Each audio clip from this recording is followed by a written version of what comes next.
Madhuri ദീക്ഷിത്തിനെ അധിക്ഷേപിച്ച് ശ്രീദേവിയെ പ്രശംസിച്ച് reel. Like ചെയ്ത ജാൻവി.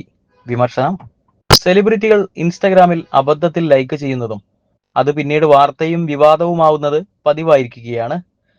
നടി Avneet കൗറിന്റെ fan പേജിൽ വന്ന ചിത്രം ലൈക്ക് ചെയ്ത ക്രിക്കറ്റ് താരം വിരാട് കോഹ്ലി ഇത്തരമൊരു അബദ്ധത്തിൽപ്പെട്ടിരുന്നു. തന്റെ ലൈക്ക് ബോധപൂർവമല്ലെന്ന് പറഞ്ഞ് വിരാട് കോഹ്ലി കൈയൊഴിഞ്ഞു. നടി തമന്ന ഭാട്ടിയയുടെ അബദ്ധത്തിലുള്ള ലൈക്കും കഴിഞ്ഞ ദിവസങ്ങളിൽ വാർത്തയായിരുന്നു. ഇപ്പോഴത്തെ ഒരു റീലിന് ബോളിവുഡ് താരം ജാൻവി കപൂറിന്റെ ലൈക്കാണ് സാമൂഹിക മാധ്യമങ്ങളിൽ ചർച്ച.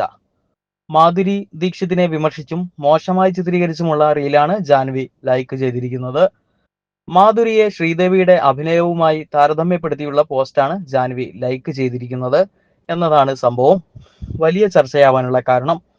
അന്തരിച്ച നടി ശ്രീദേവിയുടെ മകളാണ് ജാൻവി കപൂർ. 1992 പുറത്തിറങ്ങിയ ബേട്ട എന്ന ചിത്രത്തിലെ ദക് ദക് കർണേ ലഗ എന്ന പാട്ടിനെ മാധുരി ചുവട് വെക്കുന്നതായാണ് റീലിൽ ആദ്യം കാണിക്കുന്നത്. അതിനു മുകളിലായി പാട്ടിൽ വൾഗറായ ചുവടുകൾ വെച്ചു.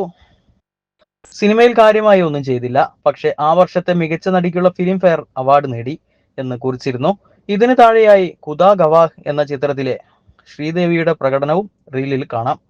ഇരട്ട വേഷത്തിലൂടെ ചിത്രത്തെ ആകെ തോളിലേറ്റുന്ന നാഴികക്കല്ലെന്ന് വിശേഷിപ്പിക്കാവുന്ന അഭിനയം കാഴ്ചവെച്ചിട്ടും ഫിലിം ഫെയർ അവാർഡിൽ അവഗണിക്കപ്പെട്ടു എന്നാണ് കുറിച്ചിരിക്കുന്നത്. ജാൻവിയുടെ ലൈക്ക് ഇപ്പോൾ സാമൂഹിക മാധ്യമങ്ങളിൽ വലിയ ചർച്ചയാണ്.